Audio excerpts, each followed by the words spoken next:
चाहते क्या है? जीवन एक ही मिला है, मानव का तन यही मिला है, फिर पता नहीं मिलेगा कि नहीं, नहीं जानते। क्योंकि जन्म लिया था, उससे पहले कहाँ थे ये तो किसी को नहीं पता। जन्म जब खत्म हो जाएगा, मौत आ जाएगी, फिर कहाँ जाएंगे किसी को नहीं पता। कहते हैं ना, इस पार प्रिय मैं हूँ तुम हो, उस पार न जाने क्या होगा। हम नहीं जानते कि जब मृत्यु होती है उसके बाद हम कहाँ जाते हैं। हाँ, ये विश्वास है कि महादेव के पास से आए हैं तो महादेव के पास ही तो जाएंगे, लेकिन महादेव को वापस लौट कर क्या मुंह दिखाएंगे कि आपने तो मुझको जन्म दिया था। बड़ा पवित्र, बड़ा निर्दोष एक बच्चा जब जन्म लेता है, उसको नहीं पता होता कि उसकी जाति क्या है, उसका धर्म क्या है, वो अमीर है कि गरीब है, उसको कुछ नहीं पता। लेकिन जैसे जैसे वो बड़ा होता है, हम आप उसको समझाने लगते हैं, वो दूसरा है, ये अपने हैं, हम समझाते हैं। उस बच्चे को नहीं पता होता, हम बताते हैं कि हम किस जाति, हम किस धर्म के हैं। हम बताते हैं कि देखो वो अच्छा नहीं है या वो अच्छा है, लेकिन हम ये नहीं बताते उसको कि महादेव से जुड़ो। महादेव से जुड़ने वाला सबके लिए अच्छा सोचेगा। महादेव के बारे में कभी सुना है कि उन्होंने किसी का कल्याण नहीं किया हो? देवताओं का कल्याण भी अगर किया है तो राक्षसों का भी कल्याण किया है। इंसानों का अगर किया है तो नागलोक में रहने वाले जहर से भरे हुए नागों का भी कल्याण किया है। महादेव को तस्वीरों में हम लोग देखते हैं तो क्या महादेव ऐसे हैं? पता नहीं वो महादेव कैसे हैं, हम नहीं जानते। तव तत्त्वं न जानामि कीदृश्योऽसि महेश्वर। हे महादेव, आपके तत्व को हम नहीं जानते, आप कैसे हैं, आप क्या हैं, हम आपको देख नहीं पाते, हम आपके तत्व को जान नहीं पाते। लेकिन आप जो हैं, आप जैसे हैं, आपको हमारा बारंबार प्रणाम है। हम प्रणाम करते हैं, नहीं जानते कि वो कैसे हैं। हाँ, इतना जानते हैं कि इस जीवन में रास्ते चुनने का अधिकार आपको महादेव ने दिया है। आप अपने रास्ते को चुनते हैं। न्यूनतम व्यवस्था में रह के भी सुखी रहा जा सकता है, ये महादेव सिखाते हैं। चट्टानों पे पीछे देखिए पहाड़ है, चट्टान है, सूखी हुई भूमि है। किसान वर्ग में जो है, किसान भाई जो हैं, कितनी बार खेतों में फसल खत्म हो जाती है, तब भी एक उम्मीद, एक आशा के साथ फिर से फसल लगाते हैं, फिर से उसमें करते हैं। एक उम्मीद होती है कि सब कुछ अच्छा हो जाएगा। इन पहाड़ों पे रह के भी, इन चट्टानों पे सोकर भी सुखी रहा जा सकता है। कब? जब आपका मन सुखी हो। मन ही शांत नहीं हुआ, मन ही सुखी नहीं हुआ, तो फिर पैसा भी रह के आप सुखी नहीं रह सकते। लाख चीजें आपके पास आ जाए, कहाँ सुख रहता है किसी को। बड़े बड़े महल में रहने वालों को देखकर लोग सोचते हैं कि वो बड़े सुखी होंगे, लेकिन आप जाकर देखिए तो नींद नहीं आती उनको। रेशम के गद्दों पे नींद जब नहीं आती है तो नींद की दवा खाते हैं, तब भी नींद नहीं आती। और कितने लोगों को आपने देखा होगा कि दिन भर मजदूरी की है उसने, 400 रुपए हाथ में आए हैं, लेकिन सुख की नमक और रोटी खाकर सुख की चैन सोता है चट्टानों पे। बहुत पहले यही लातेहार के गुरु भाई हैं नन्नू जी, आए हुए हैं आज। उनसे मैंने एक बार पूछा था कि आप जो लातेहार के विभिन्न जगहों पे आप लोग गुरु भाई गुरु बहन जाते हैं, महादेव की चर्चा दूसरों तक पहुंचाने जाते हैं, तो कैसे जाते हैं? क्योंकि बहुत सुविधा नहीं है, बहुत सवारियां नहीं है और पैसे भी बहुत नहीं है कि होटल में खा लेंगे, तो आखिर कैसे जाते हैं? उन्होंने कहा कि मैं उसका वीडियो बनाकर भेजूंगा। छोटे छोटे वीडियो बनाकर उन्होंने भेजे थे। साहब उस समय शरीर में थे। साहब से मैंने उन तस्वीरों को और उन वीडियोस को दिखाया। उसमें दिख रहा है कि गुरु भाई गुरु बहन मीलों पैदल चल के जा रहे हैं। हाथ में पोटली बांधे हुए हैं, रखे हुए हैं और पैदल चले जा रहे हैं, जंगल में जाए जा रहे हैं। रास्ते में कहीं भूख लगी है तो चट्टान है, झरना है, पहाड़ी नदी और झरना है, वहां बैठ गए हैं। अपनी जो रोटी और प्याज का टुकड़ा है, थोड़ी सी सब्जी है, उसको खोला है, सब लोग मिल बांट के आपस में खा रहे हैं और फिर वहां से दूसरे गांव में बढ़ के महादेव की बात कर रहे हैं। कहते हैं महादेव का काम कौन करता है? महादेव का काम उनके गण करते हैं। महादेव के गण आभूषण पहन कर नहीं आते, महादेव के गण महलों में नहीं रहते। महादेव के गण, महादेव के लोग चट्टानों पे रहते हैं, जैसे मेरे महादेव रहते हैं। वो झरनों का पानी पीते हैं जैसे मेरे महादेव पीते हैं। जैसे पर्वतों पे उनका परिवार दिखता है, जैसे बर्फ में भी बैठे हुए वो निहंगी शमशानी परम शांत है, वैसे ही उनके गण, उनके लोग, उनके शिष्य धरती पे विचर रहे हैं, चल रहे हैं। और साहब ने कहा कि आपको पता नहीं है शिव शिष्यों की कीमत क्या होती है। शिव शिष्यों की कीमत ये होती है कि वो चाहे तो धरती पे क्या नहीं हो, लेकिन क्योंकि वो शिव के सानिध्य में रहता है, शिव के नजदीक उसका मन रहता है, इसीलिए वो परम शांत भी रहता है। जीवन में लाख हलचल हो जाए, जीवन में लाख उतार चढ़ाव हो जाए, लेकिन वो शांत रहता है, सुखी रहता है। महादेव महादेव कहता हुआ मगन रहता है, दीवाना बना रहता है। घर द्वार भी चलता रहता है, महादेव का काम भी चलता रहता है। महादेव तुम मेरे हो जाते तो निर्वाह हमारा हो जाता, थोड़े से गुजारा हो जाता, थोड़ा सही होता मेरे पास तो हम उससे ही गुजारा कर लेते। साहब और दीदी का जीवन जब हम देखते हैं, माँ नीलम आनंद पलामू जिले की ही बेटी है। एक समय लातेहार और पलामू एक ही था, बाद में ये अलग जिला बना है, लेकिन पलामू जिले की बेटी, मनातूगढ़ में उनका परिवार एक राज परिवार, मनातूगढ़ जैसे घर में उनका जन्म हुआ। जंगल थे, चारों तरफ जंगल ही जंगल थे। जब साहब का विवाह हुआ माँ नीलम आनंद जी से, तो साहब हमेशा ये सब बताते कि उनके घर के चारों तरफ जंगल ही जंगल था, यहाँ तक कि हिरन, बाघ तक नजदीक में आ जाते थे। घर के लोग छतों से देख सकते थे, यानी प्रकृति में बसा हुआ वो घर। और उस घर से निकलकर माँ नीलम आनंद जब साहब श्री हरिनानंद जी के साथ दुनिया में निकली, तो राज परिवार में पली बढ़ी बेटी, डिप्टी कलेक्टर की पत्नी। कहते हैं ना कि ऐसी लागी लगन मीरा हो गई मगन, वो तो गली गली हरि गुण गाने लगी। ऐसी लागी लगन कि वो माँ नीलम आनंद साहब हरिनानंद जी के साथ जंगलों में, पहाड़ों पे, धरती के कोने कोने में जाकर महादेव की बात करने लगी। आज हम आप यहाँ बैठे हैं, आज साहब और माँ नीलम आनंद शरीर में नहीं है, लेकिन हम शिव शिष्यों के दिलों में हैं। हमारे दिल ही उनका मंदिर है। साहब ने एक बार कहा भी कि शिव के शिष्य जो चलते फिरते अपने महादेव की बात कहते हैं दूसरों से, ये चलते फिरते मंदिर हैं, जहाँ जाते हैं अपने महादेव के नाम का दिया जलाते हैं।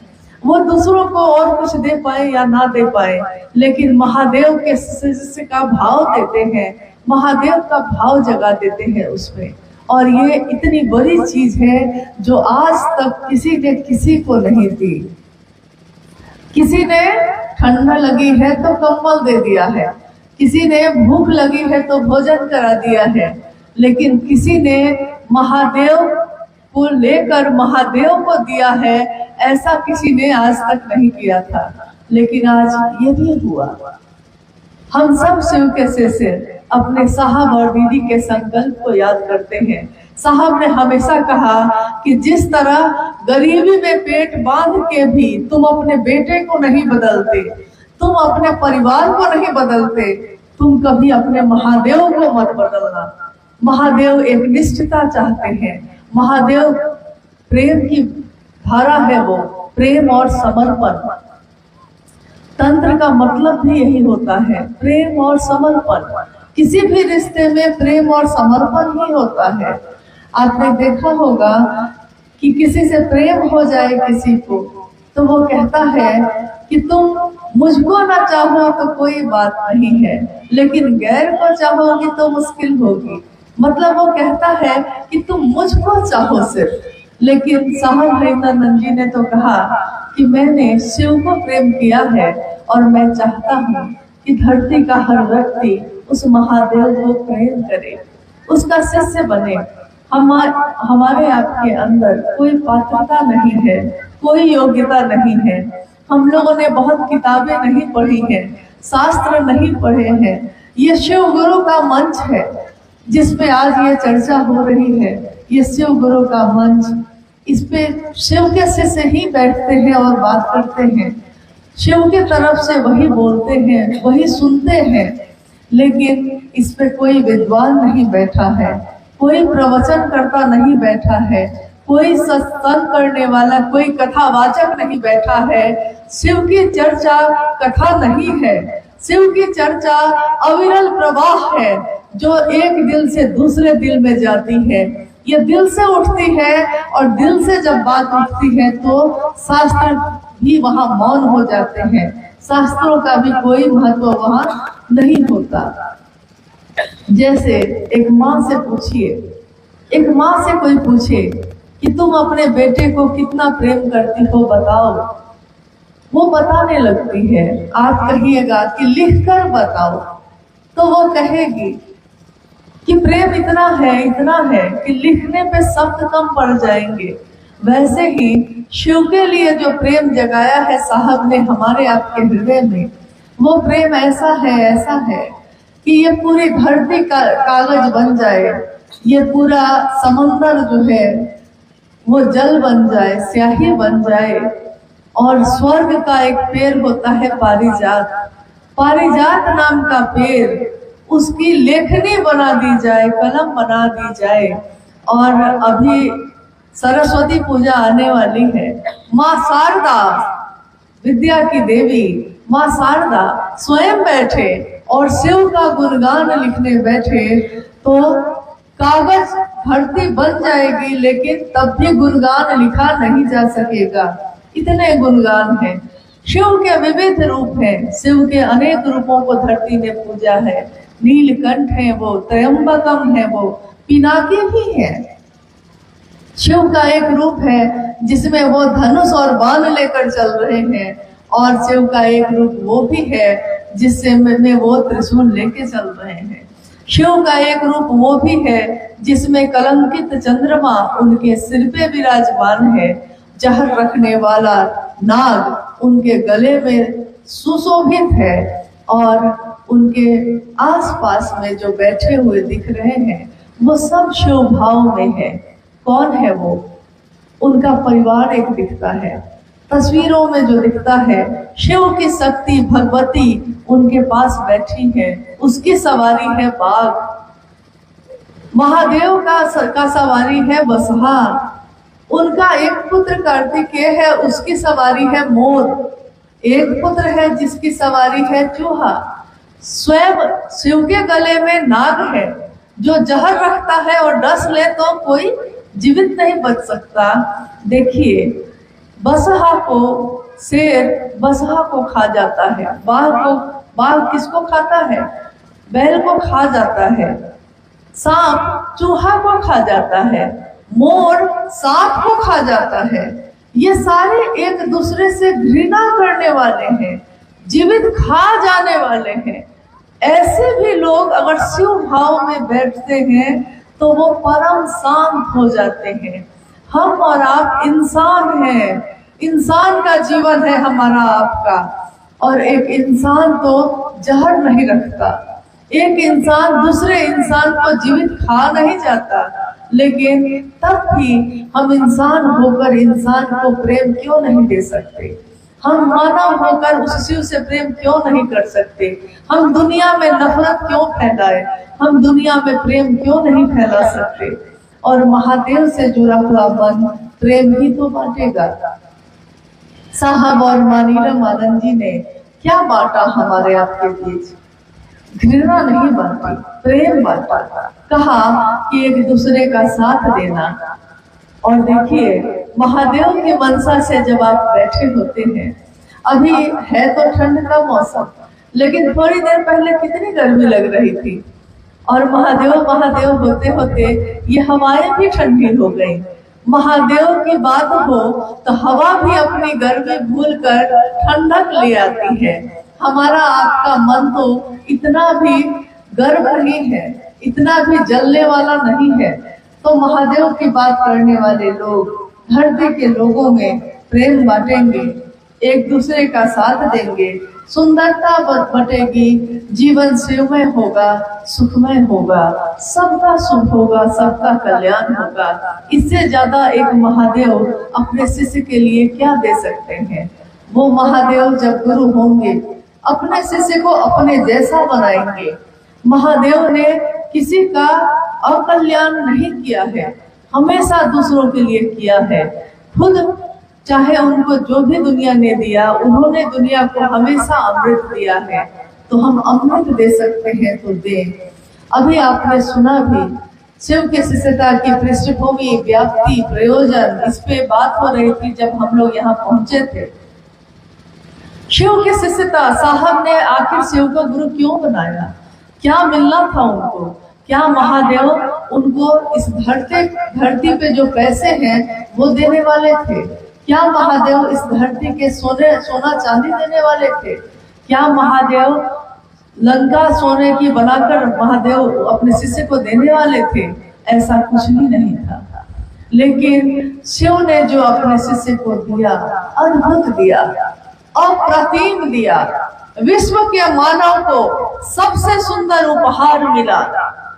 हमारे हाथों में और कुछ भी नहीं है, हमारे हाथ जगत के लिए खाली हैं, लेकिन इस हाथ में महादेव की शिष्यता भरी हुई है। और इसकी कीमत इतनी ज्यादा है, इसकी कीमत इस धरती के लोग नहीं चुका सकेंगे।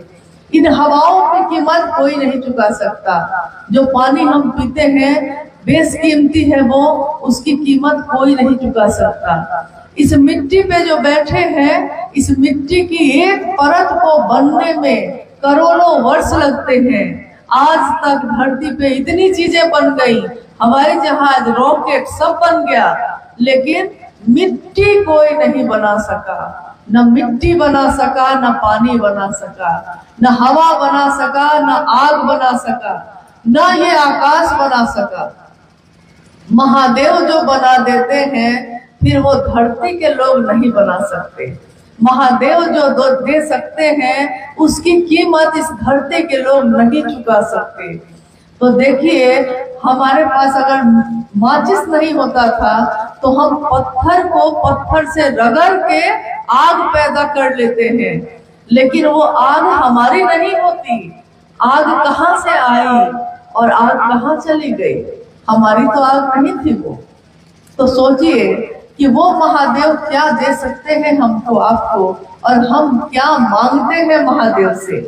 महादेव सब कुछ दे सकते हैं, स्वयं शिव बना सकते हैं, और हम शिव से ही मांगते हैं 1 किलो चीनी। पेट में दर्द है वो ठीक कर दीजिए महादेव, नहीं दया कर दीजिए कि नौकरी मिल जाए।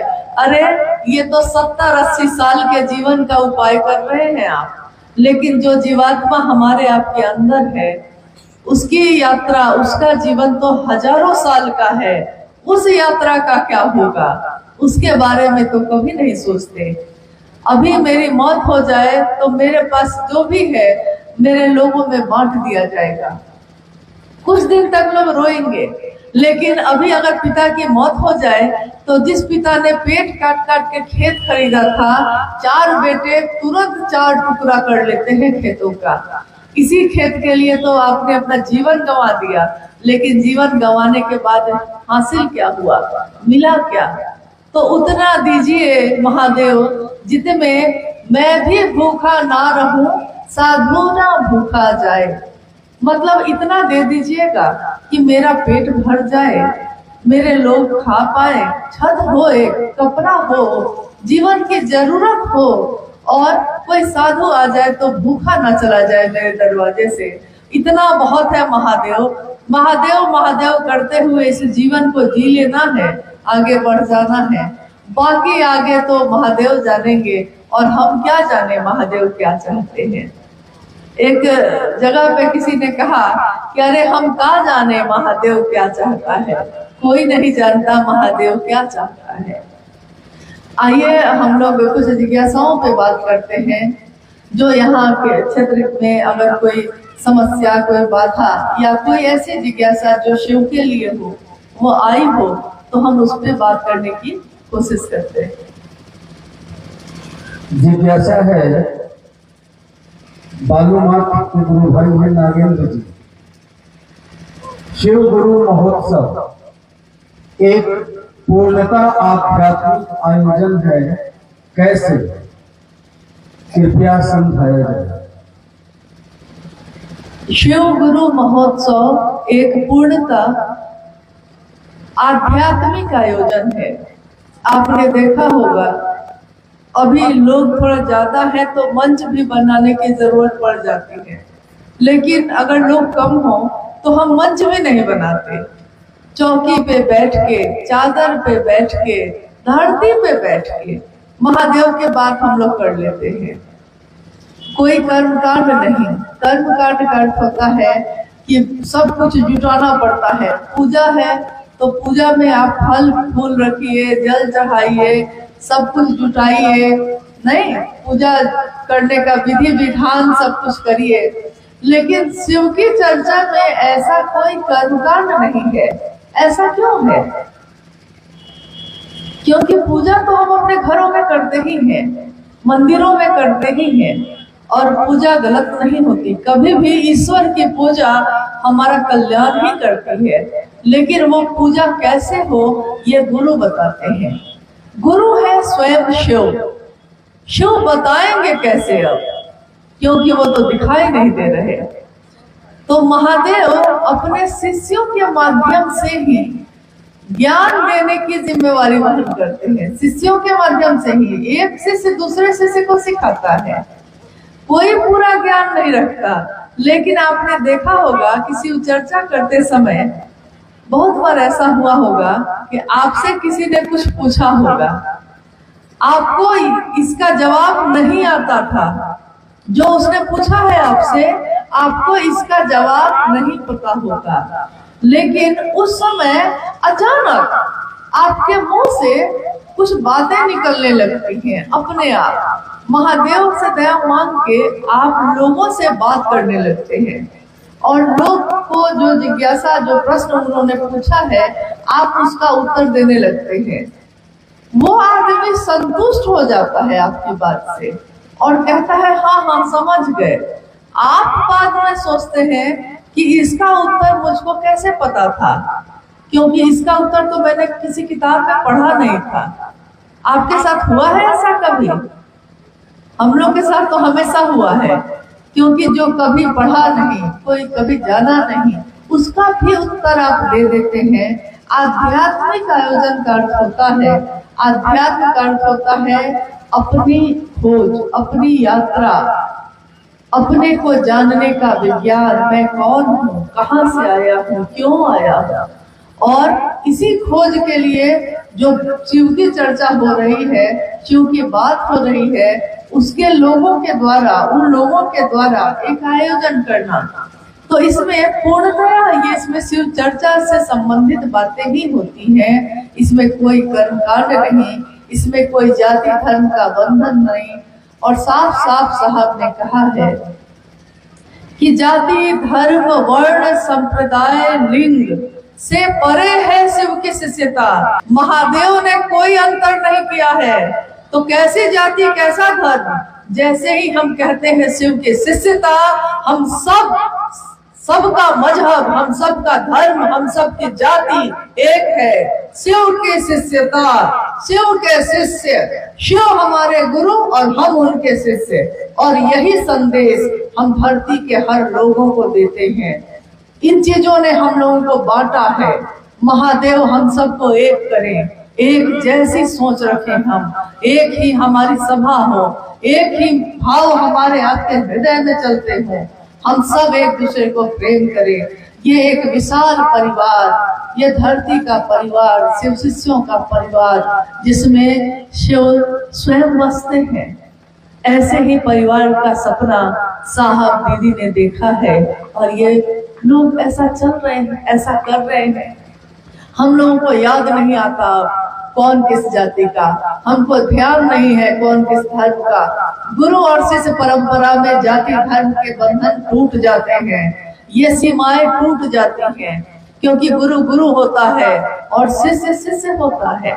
गुरु ज्ञान देता है, शिष्य ज्ञान लेता है, बस इतना ही रिश्ता होता है, और बाकी कोई रिश्ता नहीं होता।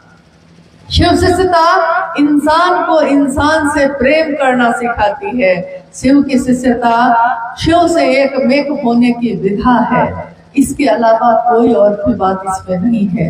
इसीलिए शिव के शिष्यों के द्वारा किया हुआ कोई भी आयोजन पूर्णतया आध्यात्मिक होता है, इसमें दूसरी कोई बात नहीं होती।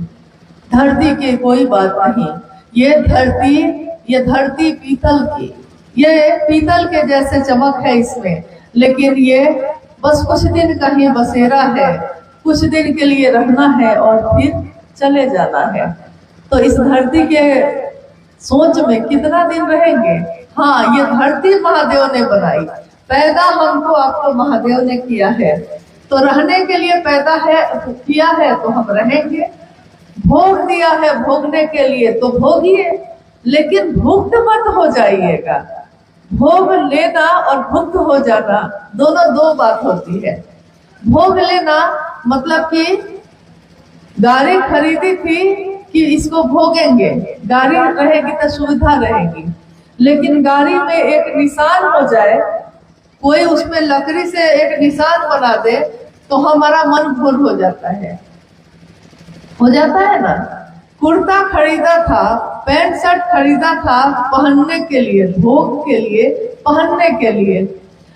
जा रहे थे, झाड़ी में कांटा था, पकड़ लिया कपड़ा को, थोड़ा सा कपड़ा फट गया, मन घोर हो गया, भूख हो गए। अब सोचने लगे कि कैसे इसको ठीक करें। अब हर चीज लिया था, घर बनाया था खुद भोगने के लिए। मेरे ही संबंध में एक परिवार है, एक घर है, जिन्होंने एक बहुत सुंदर घर बनाया, महंगा महंगा पेंट किया उसमें, और जब बातचीत हुई तो उन्होंने कहा कि मैंने सबसे अच्छा पेंट है वो करवाया है। और जब हम लोग उनके घर गए तो पूरे समय वो हम लोग के पास नहीं बैठ के यही देखने के लिए चारों तरफ घूमते रहे कि बच्चे जो घूम रहे हैं कहीं उनकी दीवार में, घर की दीवार में बच्चा लोग कहीं कुछ गंदा ना लगा दे। तो मैंने उनको कहा कि दीवार बनाई थी भोगने के लिए, घर बनाया था रहने के लिए, तो अब तो घर ही आपको भोग रहा है, आप तो घर ना भोग सके, तो भोगने के लिए बनाया है तो भोगेंगे शिव कैसे, लेकिन भुक्त नहीं हो जाएंगे, उसकी चिंता में अपनी यात्रा नहीं भूल जाएंगे। इसीलिए आध्यात्मिक आयोजन आध्यात्मिक ही होता है। आगे कोई और है?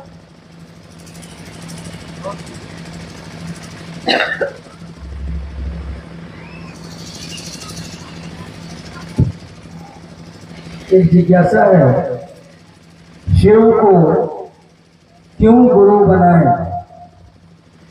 लोगों को शिव गुरु से क्यों जोड़े? भाई रमन जी हैं, मकैया टाड़ बालूआ। शिव को गुरु क्यों बनाए और लोगों को शिव से क्यों जोड़े? बात क्या है कि जब गुरु की बात हम करते हैं तो एक युग होते हैं अलग अलग। अभी चल रहा है कलयुग। इस युग तक आते आते जो भी शरीरधारी गुरु हैं गुरु, अभी भी गुरु हैं, कुछ अच्छे भी हैं, कुछ गुरु के वेश में वो ज्ञान नहीं दे पाते, कुछ दे पाते हैं, सब हर तरह के लोग हैं। लेकिन जो गुरु का काम करेगा आप उसी को ना गुरु बनाइएगा। यहाँ के कोई बहुत बड़े अफसर हैं, पढ़े लिखे हैं, डॉक्टर हैं, डॉक्टरी पढ़े हुए हैं, लेकिन वो मास्टर का काम नहीं करते, तो आप अपने बच्चे को हॉस्पिटल में भेजिएगा पढ़ने के लिए? नहीं भेजिएगा। जो शिक्षक का, जो मास्टर का काम करेगा आप उसी के पास भेजिएगा। अन्य देवी देवता भी हैं। माँ भगवती का जब प्रकटीकरण हुआ तो युद्ध की देवी कही गई। वो राक्षसी ताकतें जब जब बढ़ेंगी उसका संहार करेंगी। वो नहीं कहते हैं रक्त बीज संहारे सोनित बीज हरे, मतलब रक्त और बीज की तरह जो राक्षस प्रवृत्ति बढ़ती है उसका नाश करने के लिए युद्ध की देवी के रूप में माँ भगवती का प्रकटीकरण दुर्गा माँ का हुआ। लेकिन वो गुरु का रूप काम नहीं करती। अब है कि गुरु का काम जो करेंगे आप, गुरु तो उन्हीं को बनाएंगे ना। तो देवी देवताओं में भी अगर हम देखते हैं तो सर्वोच्च पद पे कौन दिखते हैं हमको? सारे देवी देवता अभी याद कर लीजिए आप, और उसके बाद आप कहिए कि महागुरु किसके नाम के साथ लगा हुआ है? किसी के नाम के साथ महागुरु लगा हो, जगत गुरु लगा हो, आदि गुरु लगा हो, एकमात्र महादेव के नाम के साथ लगा हुआ है महाकाल, महामृत्युंजय, महायोगेश्वर। यानी कोई भी चीज जो इस धरती पे है उसमें सबसे ऊपर में कौन बैठा है? तो वो महादेव स्वयं बैठे हैं। इस छोटे से पहाड़ पे कोई इधर से चढ़े, लेकिन ऊपर कौन बैठा है? तो वो महादेव स्वयं बैठे हैं। जब गुरु की श्रृंखला में हम जाते हैं तो गुरुओं के भी गुरु है शिव, सदगुरुओं के भी गुरु है शिव। जगत के गुरु कौन है? तो शिव। उनको कहा गया जगत गुरु। जगत गुरु को प्रणाम करते हैं हम लोग। शंकर पड़ा ही नाम इसलिए कि ज्ञान देने के कारण तू शंकर है, तू ज्ञान देता है इसलिए तेरा नाम शंकर है। संभवे गुरुवे नमः, तुम त्रिभुवन गुरु वेद बखाना।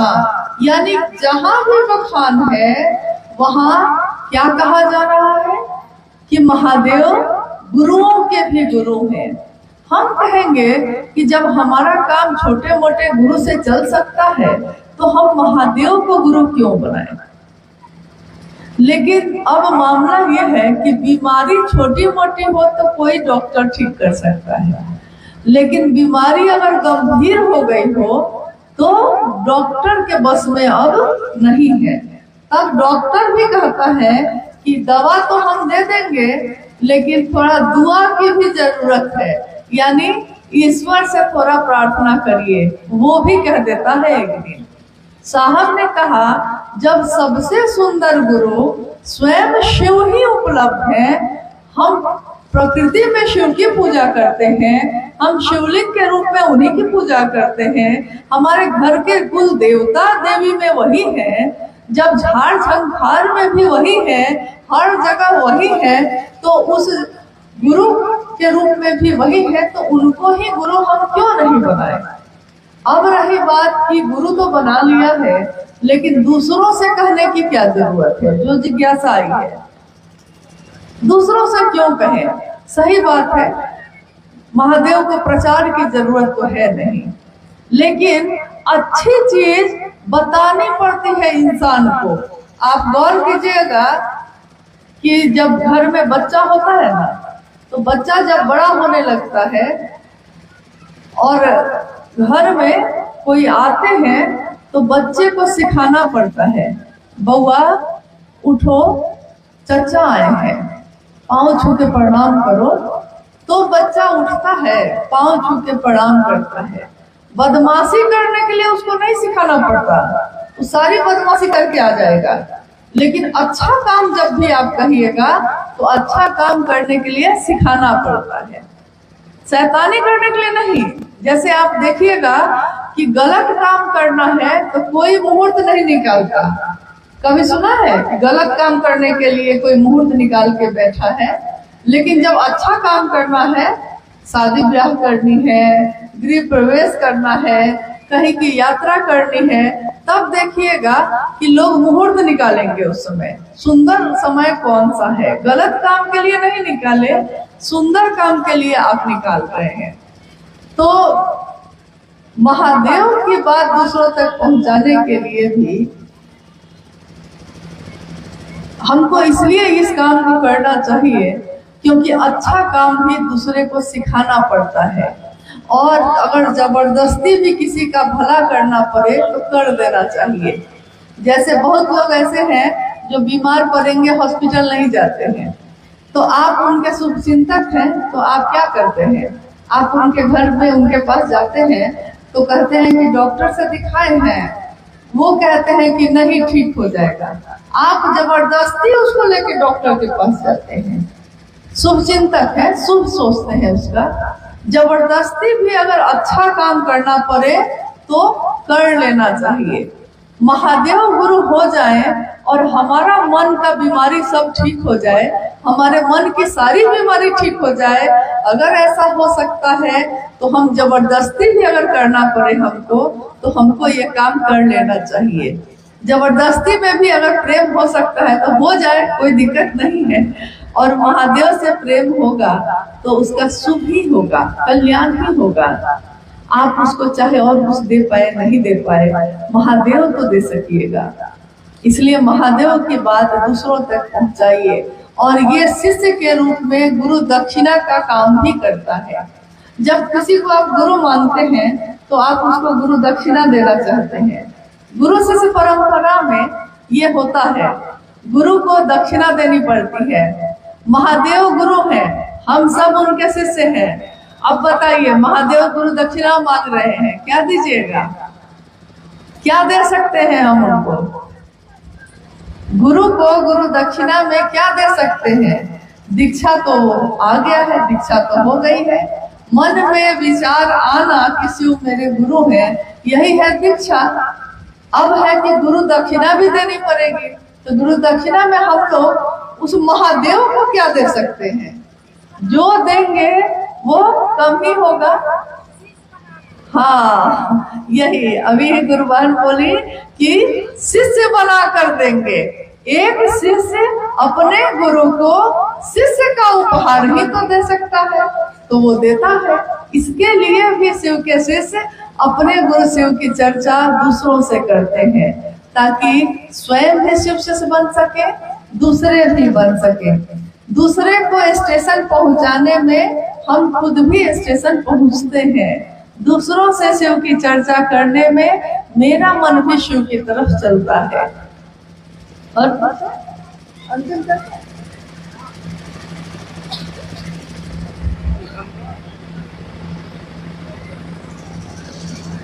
एक अंतिम जिज्ञासा है। ग्राम मुकुंदपुर गारो लातेहार से हमारे गांव में एक तरफ शिव गुरु की चर्चा करते हैं और दूसरे तरफ ओझा भक्ता झाड़ फूक बड़े जोर शोर से कर रहे हैं। हम लोगों को शिव गुरु से जोड़ने में बाधा हो रही है, कृपया उपाय बताएगा। प्रश्न आप सुन लिए हैं। जिज्ञासा जो है, अभी अभी बात हो रही थी कि हर चीज से परे है शिव की शिष्यता।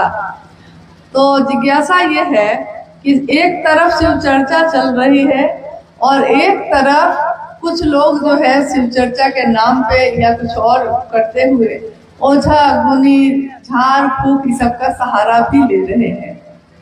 मुझको अभी याद आ गई एक घटना, हालांकि इसका जिक्र अनमिल आखर एक किताब है, उसमें है। साहब और दीदी के जीवन की घटना है ये। थोड़ा कम शब्दों में सुनाते हैं आपको। साहब उस समय वीडियो थे, कार्यालय गए हुए थे। माँ नीलमानंद घर में थी। तो माँ नीलमानंद साधु संत के वेश में अगर कोई आता, सबका सम्मान करती थी, साधु संतों का भी बहुत सम्मान करती थी। तो एक दिन जब साहब कार्यालय से अपने घर में आए तो उन्होंने देखा कि एक व्यक्ति उनके घर में अंदर ड्राइंग रूम में बैठा हुआ है, जिसने पूरा हड्डी उड्डी की माला जो है पहन के बैठा हुआ है, और एकदम काला काला कपड़ा, लाल लाल चंदन, हड्डी की माला, रुद्राक्ष सब पहन के बैठा हुआ है। और अंदर घुसते घुसते साहब ने देखा कि माँ नीलमानंद जी ने 500 रुपए, उस समय बहुत होते थे, कुछ पैसे उनके तरफ बढ़ाए हैं। साहब ने देख लिया। तो बैठने के बाद साहब ने कहा कि ये महाशय कौन है? तो माँ नीलमानंद उस समय, अनुभव जो आए हुए हैं, उनकी तबीयत थोड़ी खराब थी उस समय। तो उन्होंने उन व्यक्ति ने उनको कहा था कि हाँ, हम जो है कुछ पूजा पाठ कर देंगे तो अच्छा हो जाएगा कुछ। तो इसके लिए नहीं कि वो कर देता, साधु का सम्मान कर रही थी वो, तो उन्होंने कहा कि ठीक है कर दीजिएगा, कोई बात नहीं।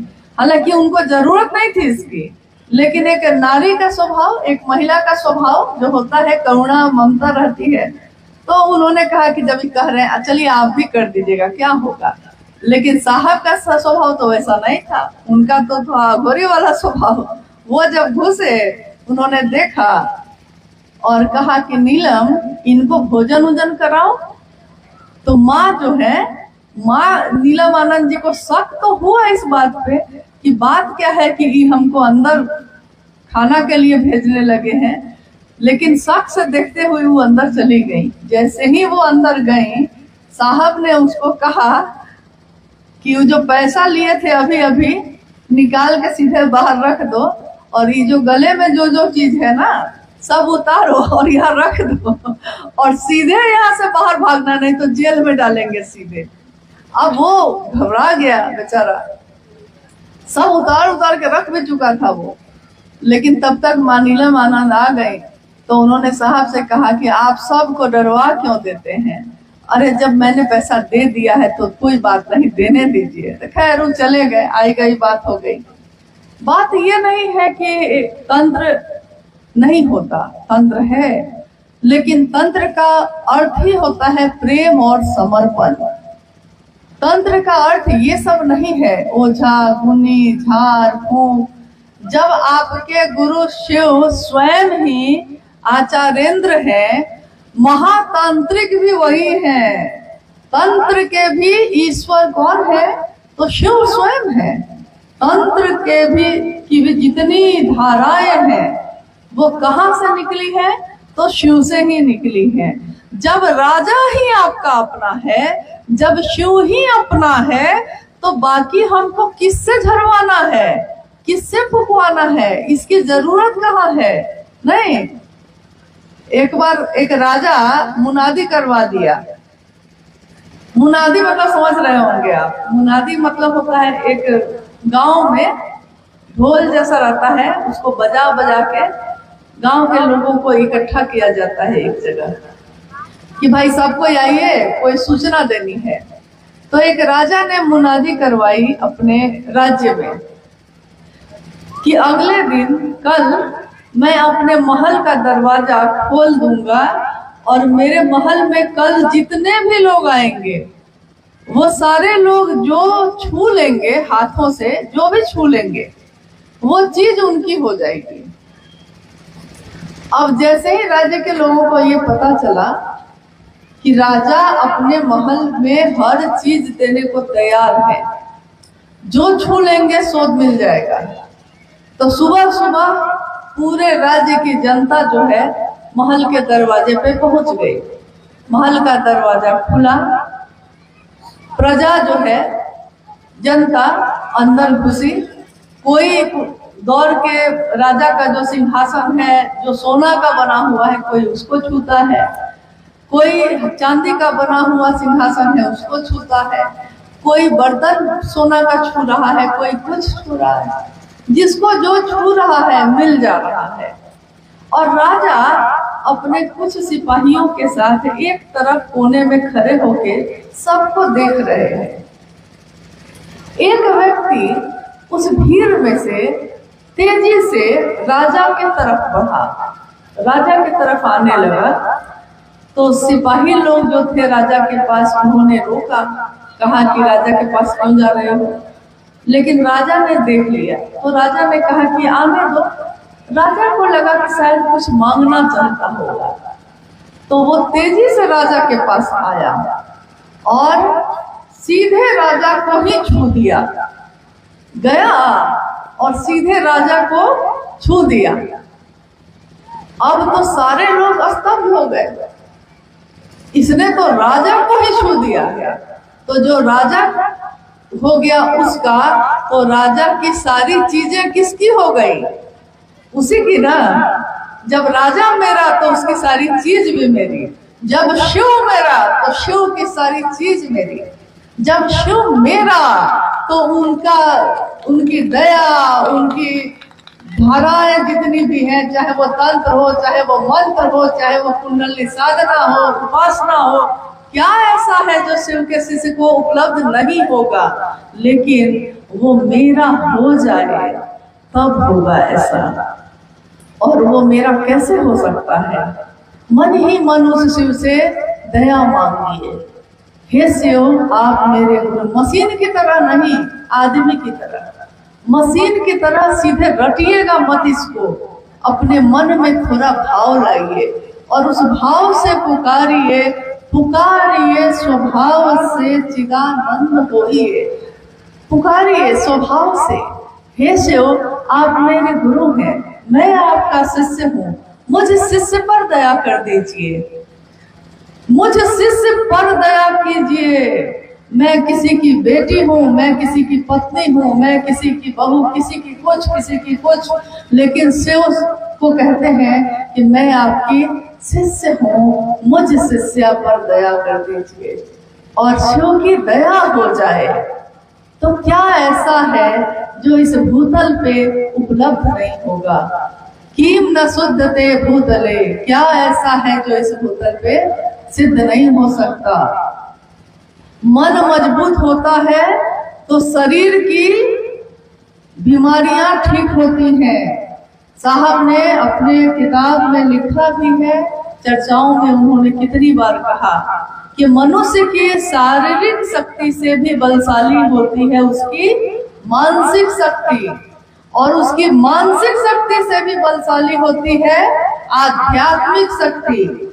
शरीर पे उन्होंने कहा कि एक गांव में आग लगा, तो गांव में एक व्यक्ति सालों से लकवा ग्रस्त था, लकवा मारे हुए था उसको, तो वो अपने बिस्तर से हिल नहीं सकता था। खाना पानी लेटरिन पेशाब सब बिस्तर पे ही होता था सालों से। एक दिन आग लग गई, तो झारखंड में जैसे एक घर यहाँ है, दूसरा घर वहां है, कहीं लग भी जाएगा तो दूसरे घर तक नहीं पहुंचेगा। लेकिन बिहार में चले जाइएगा तो एक घर यहाँ तो दूसरा घर उसी के दीवार पे चढ़ा के बना रहता है। अगर एक में लगा तो बारी बारी से सब में लगने लगेगा। तो वहां की घटना है कि आग लग गई, सब कोई चिल्लाने लगे। और जब प्राण का भय होता है तो उस समय आप देखिएगा कि हम भूल जाते हैं, ऐसे खूब कहते हैं मेरा अपना, तुम मेरे हो, तुम्हारे लिए हम चांद तारा तोड़ के लाएंगे। लेकिन जब प्राण का भय होता है तो सबसे पहले आदमी अपना प्राण बचा के भागता है। कोरोना आया था तो देखा था ना आपने, कोरोना आया था तो मेरे अपने को भी अगर कोरोना हो गया है तो हम उसको छू नहीं पाए थे हम लोग। प्राण का भय होता है तो पहले अपना प्राण बचाता है। तो घर के सारे लोग जो है वो प्राण बचा के बाहर भागने लगे। भागते हुए उन्होंने देखा कि जो व्यक्ति सालों से खटिया पे लेटा हुआ था, लकवा मारा हुआ था, वो सबसे आगे भागे जा रहा है, दौड़ के भागे जा रहा है। सबको लगा कि ये कैसे हो सकता है। इस सालों से हिलता नहीं था। हुआ क्या था? उसने देख लिया कि सारे सहारे छूट गए, कोई मुझको नहीं बचाएगा। जब तक उसको लगता रहा कि सब है मेरे लिए देखने वाला, वो अपना मानसिक शक्ति लगाया ही नहीं। लेकिन जब देखा कि सब भाग गया, अब हम तो जल के मर जाएंगे, तो उसने अपनी सारी मानसिक शक्ति इकट्ठी कर ली कि बचना है हमको, बचना ही है हमको। और उसने महादेव को पुकारा कि महादेव हमको बचाइए। और मानसिक शक्ति को आध्यात्मिक शक्ति का सहारा मिल गया, शरीर पर से उस चीज का प्रभाव ही खत्म हो गया। बताइए, अगर आध्यात्मिक ताकत लेकर आप अपनी मानसिक और शारीरिक बीमारी ठीक कर सकते हैं, तो आपको क्या जरूरत है ये सब चीज करने की? सीधे महादेव से जुड़ जाइए और महादेव से दया मांगिए, उनकी चर्चा पूरा करिए, और जैसे आता है वैसे ही महादेव को प्रणाम करिए। बहुत लोग कहते हैं कि मेरे पास माला नहीं है रुद्राक्ष की, तो हम कैसे प्रणाम करें? कोई इतना गरीब होता है कि अगले दिन वो क्या खाएगा इसके लिए भी सोचता है, तो उसके लिए मुश्किल है कि 200 की माला कहाँ से खरीदेगा। लेकिन माला प्रणाम नहीं करती, प्रणाम तो हमारा मन करता है, मेरा दिल करेगा प्रणाम। तो हम अगर कंकड़ पत्थर 108 बार रख के, कंकड़ से भी अगर जोड़ के महादेव को प्रणाम कर देंगे, तब भी महादेव उस प्रणाम को ग्रहण करते हैं। हम अपने सांस पे चढ़ाएंगे नमः और उतारेंगे शिवाय, तब भी महादेव उस प्रणाम को स्वीकार करते हैं। इसलिए प्रणाम देने की कोशिश करिएगा, कर्मकांड में मत रह जाइएगा कि कैसे करें, किधर से करें। जैसे आता है वैसे करिए, जिस भाषा में आता है उस भाषा में करिए। कुछ नहीं आता है तो नमः शिवाय सोचकर ही कर लीजिए, लेकिन करिए और एक निष्ठ रहिएगा। ये नहीं कि आज इसको पुकारा है कल उसको पुकारेंगे। महादेव के लोग अपने देवता नहीं बदलते, अपना आराध्य नहीं बदलते, अपने इष्ट को नहीं बदलते, अपने गुरु को नहीं बदलते। जो मान लिया, साहब महेंद्रानंद जी ने शिव को गुरु मान लिया तो मान लिया। अब सारी दुनिया एक तरफ हो जाए तब भी शिव ही उनके गुरु होंगे। किसी लड़के ने किसी लड़के से प्रेम कर लिया है, जाति से बेदखल कर दिया जाता है, गांव से निकाल दिया जाता है, लेकिन प्रेम कर लिया है तो प्रेम फिर किसी चीज की परवाह नहीं करता।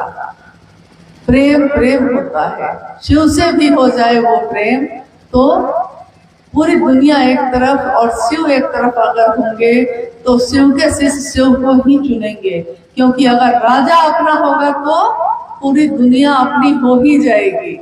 कहाँ जाएगी?